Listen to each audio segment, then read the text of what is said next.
Search ఏంటమ్మా ఇది? ఏంటమ్మా?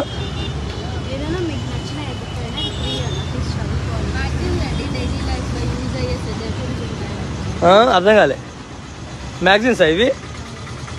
ఏం మ్యాగజైన్స్? పర్లేదమ్మా. మీరు బస్ స్టాండ్లో ఉన్నారు కదా, మీ ఇంట్లోకి రాలే కదా, పబ్లిక్ ప్లేస్లోకి వచ్చి మీరు అది చేస్తున్నారు కదా, తెలుసుకోవాలి కదా. అందులో ఫుట్పాత్ బస్ స్టాండ్ ఆక్రమించారు. పర్లేదు, మీరు ఆక్రమించారు ఫుట్పాత్ కదా, ఇది బస్ స్టాండ్లో మీరు డిస్టర్బెన్స్ చేస్తున్నట్టు కదా అని ఎందుకు పెట్టారు నేను అడుగుతున్నా. చెప్పండి, తప్పేముంది? లేమ్మా, నచ్చేటోడు వస్తారు. ఇప్పుడు ఇదేంది, మీ దేవుని నమ్మమని బైబుల్ నమ్మని చెప్తాను, అంతే కదా. ఇదంతా అదే కదా. ఇదేంది ఇది? కావాలకోట ఏందమ్మా? యెహోవా రాజ్యం. ఎందుకు ఇట్లా అడుకునే బుద్ధి ఎందుకు? ఇప్పుడు దేవుడి మీద నమ్మకం అంటే వాళ్ళంతా వాళ్ళు రావాలి కదా. ఇట్లా అడుకునేందుకు బిచ్చపోళ్ళకి అడుకుంటారు. బిచ్చపోళ్ళకి అంటే వాళ్ళకి దేవుడు ఏమి ఇవ్వడు. కాళ్ళు చేతులు ఇవన్నీ హ్యాండిక్యాప్డ్ అవుతారు, వాళ్ళు అడుక్కుంటారు వాళ్ళు. ఎందుకంటే దేవుడు నాకు ఏమీ లేని. మీకు అన్నీ ఉన్నాయి కదా, మీ దేవుడికి ఏం లేవా? అంత దయనీయమైన దరిద్ర స్థితిలో ఉందా మీ మతము? ఎందుకు అడుకోవాలి అంతే? ఈ డిస్టర్బెన్స్ ఏంది? కాదమ్మా, మీ మతం నిజంగా నమ్మకం అయితే వాడు వస్తాడు కదా చర్చికి.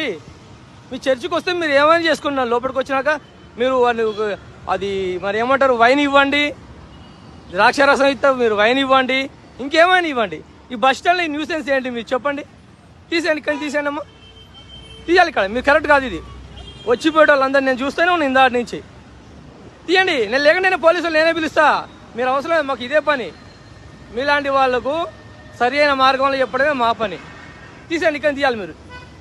రిమూవ్. మీ చర్చిలో పెట్టుకోండి, అటు చర్చి ఉంది, నేను ఏం రాను, మీ చర్చిలో పెట్టుకోండి. తీసేయండి.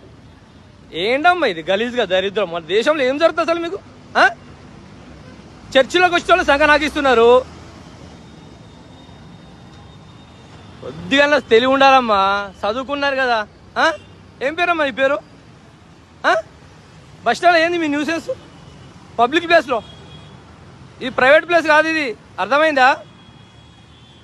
జర సోయి పెట్టుకొని చేయండి. ఎవడు పంపించింది? పాస్టర్ గారు అజయ్ బాబు గారు మొన్నకి ఇట్లా చేస్తేనే జైలు వేసాం మేమే. మా హిందూ చేసి ఏమని జైలు వేయించింది, మళ్ళీ బయటకు వచ్చి వాగుతున్నాడు. వాడిని బెయిల్ క్యాన్సిల్ చేయాలి. ఇప్పుడు భారతదేశం అనుకుంటున్నారా, ఏదైనా బైబిల్ దేశం అనుకుంటున్నారా? ఊరుకుంటారు, మరీ రోజు ఎక్కువ చేస్తున్నారు. చర్చిలో పెట్టుకోపండి. సిగ్గు సెరా లేకుండా బైబుల్ గురించి అంటే తెలుసుకోవాలంట.